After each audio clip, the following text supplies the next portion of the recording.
Hello guys, আজকে আমার এই ভিডিওটা অনেকটাই বড়, কিন্তু ভিডিওটা অনেক সুন্দর আর অনেক কিছু জানার আছে তোমাদের এর মধ্যে। তাই ভিডিওটা স্কিপ না করে শেষ অবধি দেখতে থাকো। আজকে আমি আমার পরিবারের সমস্ত সদস্যদেরকে নিয়ে সপরিবারে চলে যাচ্ছি এক মায়ের উদ্দেশ্যে। মা খালি আমার একার নয়, আপনাদেরও। কিন্তু এই মাটা বর্ধমানের খণ্ডঘোষে বিরাজমান। একটুখানি এগিয়ে গেলেই আপনারা দেখতে পাবেন জনসমুদ্র, ট্রাক্টর ভ্যান ভ্যান লোক যাচ্ছে এই মায়ের উদ্দেশ্যে, মায়ের এক ফোঁটা দর্শন পাওয়ার জন্য, একটুখানি মায়ের সামনে পুজো দেওয়ার জন্য।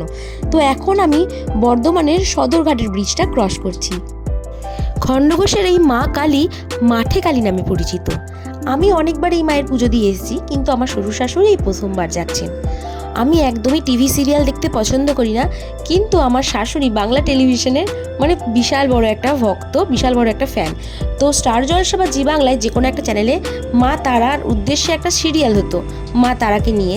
তো এই তারাপীঠ সিরিয়ালে আমার শাশুড়ি দেখেছিলেন এই মাঠে কালী পুজোর কিছুটা অংশ বা মাঠে কালী মাকে নিয়ে কিছুটা বর্ণনা ওনারা করেছেন।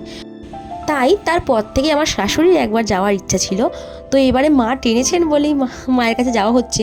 মায়ের ইচ্ছা না থাকলে কোনোটাই সম্ভব নয়। তো এই মাকে সবাই ভীষণ বলে নাকি মা বিশাল জাগ্রত।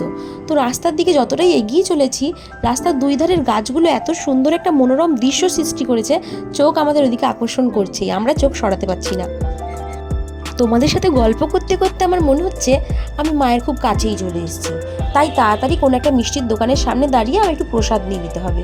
তাই দাঁড়িয়ে পড়লাম। দিদি, প্রত্যেকটা মিষ্টির দোকানে এরকম সামনে জিলাপি ভাজা হচ্ছে, আর বিরাট বড় ওখানে মেলাও বসে। আর গাড়িটা স্ট্যান্ড করার পর যত দূর আমি পায়ে হেঁটে যাব, দুই ধারে, রাস্তার দুই ধারে এরকম মেলা বসে থাকবে।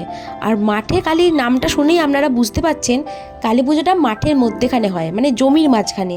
এই হিস্ট্রিটা আমার অতটা ভালো করে জানা নাই, তবে এইটুকু জানি এই মাঠে কালী মায়ের পুজো দেখতে দূর দূরান্ত থেকে লোক আসে, আর প্রচুর পাঠা চোট হয়, মানে প্রচুর পাঠা বলি হয়, আর মায়ের প্রচুর ভক্ত সমাগম হয়।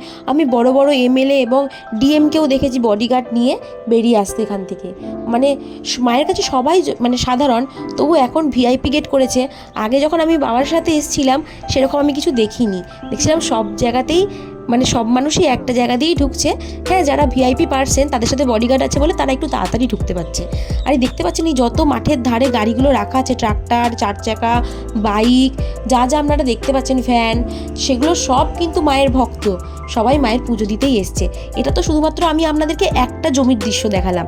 এরকম যত দূর এগিয়ে যাবেন, অনেক দূর, তত দূর অবধি খালি এরকমই আপনারা স্ট্যান্ড দেখতে পারবেন। তো আমরা বেশি দূর যাইনি, আমরা কাছাকাছি রেখে দিয়েছিলাম। দেখতে পাচ্ছেন ট্রাক্টর থেকে লোক নামছে, আমি মুখে খালি বলছি না, আপনাদেরকে দেখিয়েও দিচ্ছি। তো এই লোক নামছে। এখানে আমরা পুজো দিয়ে কিছুক্ষণ মেলায় ঘুরে তারপর আমরা আর একটা সুন্দর জায়গায় যাব। যারা যারা ফটোশ্যুট করতে ভালোবাসো, যারা যারা কাপেল আছো, ঘুরতে ভালোবাসো উইকেন্ডে, তো তাদের জন্য একটা খুব ভালো ডেস্টিনেশন।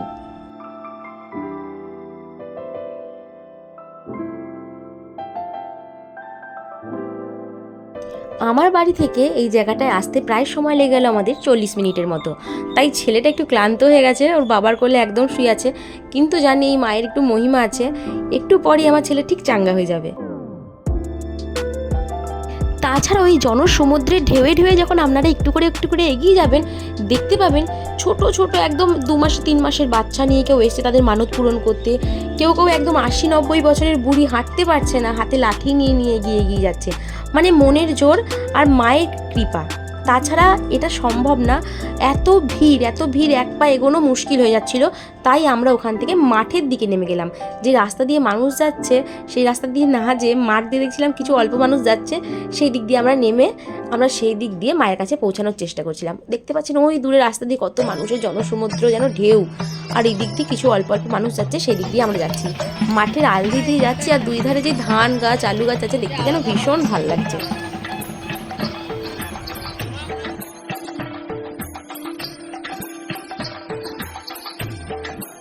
একঘেয়ে বাড়িতে থাকতে থাকতে মনটাও ভীষণ বোর হয়ে যায়, তাই একটু মাঝে মধ্যে বেরোলে মনটা বেশ ফ্রি হয়। তো রাস্তায় দেখতে পেলাম একটা ঘোড়া। আমার বর বলে এটা ঘোড়া নয়, এটা খচ্চর বলে নাকি কোনো একটা প্রাণী। তো আমার তো মনে হচ্ছে ঘোড়াই, আমি খচ্চর বলে প্রাণী আমি চিনি না, আমার ঘোড়াই লাগছিল এটাকে। তো এই প্রাণীটার উপর চাপতে আমার ছেলের টাকা লাগলো 10 টাকা। তো আমার ছেলে এটার উপর চেপেছিল। জনসমুদ্র থেকে যদিও বা বেরিয়ে এসেছিলাম, মায়ের পুজো দিতে যেয়ে আবার যেন মনে হলো কোনো মোহনাতে পড়ে আবার সমুদ্রে ঢুকে গেছি। এত ভিড় তোমরা দেখতেই পাচ্ছ, এক পাও সরাতে পারছি না। যাই হোক, সুষ্ঠুভাবে পুজোটা আমাদের দেয়া হলো। আমি আমার বরের হাত দিয়ে পাঠিয়ে দিয়েছিলাম পুজোটা। ও একটু লম্বা মানুষও লাগাল পাবে, কিন্তু আমি তো লম্বা নই, আমাকে দেখতেই পাবে না ব্রাহ্মণরা। তো ওর হাত দিয়ে পুজোটা পাঠিয়ে দিলাম। তার আগে মায়ের মূর্তিটা আমি একবার তোমাদেরকে দেখিয়ে দিই, কিন্তু আমি নিজেই দেখতে পাচ্ছি না, মা পুরো মালাতেই ঢাকা পড়ে গেছে। তো যাই হোক, দূর থেকেই মাকে প্রণাম করলাম, মনের কিছু ইচ্ছা জানালাম। আর না বললেও মাদের কাছে বলার প্রয়োজন হয় না, মারা জানে সন্তানদের কী প্রয়োজন। এই মানে মা খুব করুণাময়ী মা, আমি নিজে প্রমাণ পেয়েছি। আমার একটা ইচ্ছা মায়ের কাছে মনে মনে প্রকাশ করে গেছিলাম, সেটা আমার পূর্ণ হয়েছে। সেটারই পুজো দিতে আজকে এসেছি। যেহেতু বলছেন এই যে আমারই পুজোটা এবার নিচ্ছেন উনি, তো উনি মায়ের কাছে পৌঁছে দেবেন। তারপর প্রসাদ নিয়ে আমরা চলে আসব। তারপর মেলাটা ঘুরে আমি তোমাদেরকে দেখাবো যে মেলাটা কেমন বসেছে।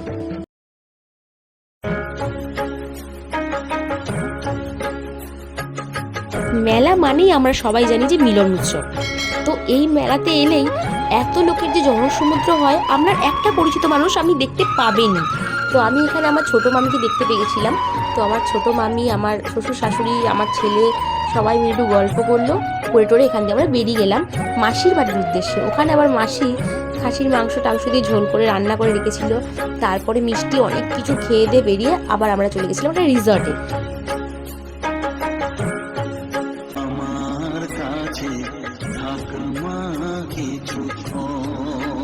এই যে মাঠে কালী মা, এটা একদিনই তৈরি হয়।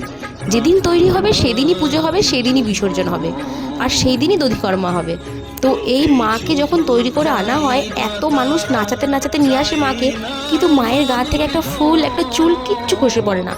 মানে ওই জিনিসটাই দেখার। সকালে অনেক মানুষ ভিড় করে থাকে মায়ের আসার দৃশ্যটা দেখবে বলে। আর যারা যারা ভিড়ের ভয় পায়, ক্রাউড একদম পছন্দ করেন না, যেমন আমার হাজব্যান্ড, সেসব মানুষরা একটু লেটে যায়।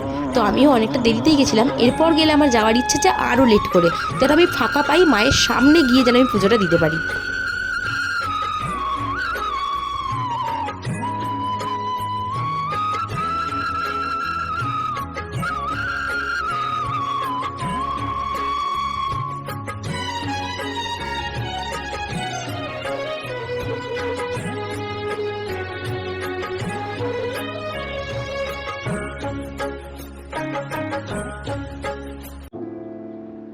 গল্প করতে করতে ভিড় পেরিয়ে আমরা চলে এলাম মাসির বাড়িতে। মাসির বাড়িতে বসে আমাদের খাওয়া দাওয়া সব কমপ্লিট। দাদা আমাদেরকে খুব যত্ন করে খেতে দিয়েছিলেন, বড়দা, আর মাসি পুজো দিতে গেছিলেন। আর আমার ছেলেও বসে বসে খেলা করছে। এবার আমার শাশুড়ি ওকে দুটো খাইয়ে দেবে। খেয়ে দিয়ে আমরা আরেকটা মাসির ঘরে যে তার নাতনিকে দেখবো, দেখে রেখে আমরা চলে যাব রিসর্টের উদ্দেশ্যে। তুমি কবে যাবে পিসি আমার বাড়ি? হ্যাঁ যাবে তো, যাবে তো। আদির বাগান যাবে, আদির বাগান কি বলতে চাইছে? কি? হ্যাঁ হ্যাঁ হ্যাঁ হ্যাঁ, চিকিটের মধ্যে দিয়েছে কেন? এই যে কাঁথাটা হিসি করে দিয়েছো। তাই বলে ভালো লাগছে দেখতে।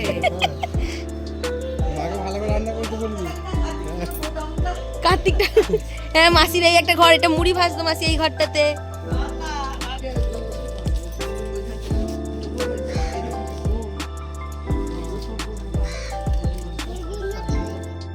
মাসিদের ঘর থেকে বেরিয়ে এবার আমরা চলে যাচ্ছি ওই রিসর্টটার উদ্দেশ্যে।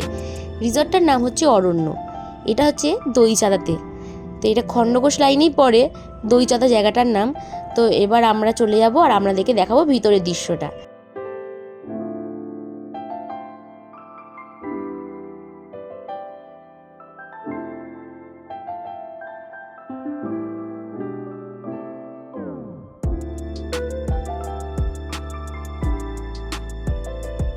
ভিডিওটা করতে করতে আর তোমাদের সাথে গল্প করতে করতে আমি বুঝতেই পারিনি কখন ভিডিওটা আমার এত বড় হয়ে গেছে। তাই ভিডিওটা আমি এখানেই থামিয়ে দিলাম। এর পরবর্তী অংশটা তোমরা আমার ইউটিউব চ্যানেলেই দেখতে পারবে, আর ফেসবুক থেকে যারা আমার ভিডিওগুলো দেখছো তারা ফেসবুকেই দেখতে পারবে। আমি তোমাদের জন্য দুটো পার্টে আপলোড করে দেবো। ভিডিওটা ভালো লাগলে অবশ্যই একটা লাইক দিও, কমেন্ট করে জানাবে তোমাদের কেমন লাগলো। চ্যানেলে নতুন হয়ে থাকলে সাবস্ক্রাইব করো, আর ফেসবুক থেকে যারা আমার ভিডিওটা দেখছো তারা অবশ্যই আমার চ্যানেলটা ফলো করে দিও। থ্যাংক ইউ, ভালো থেকো।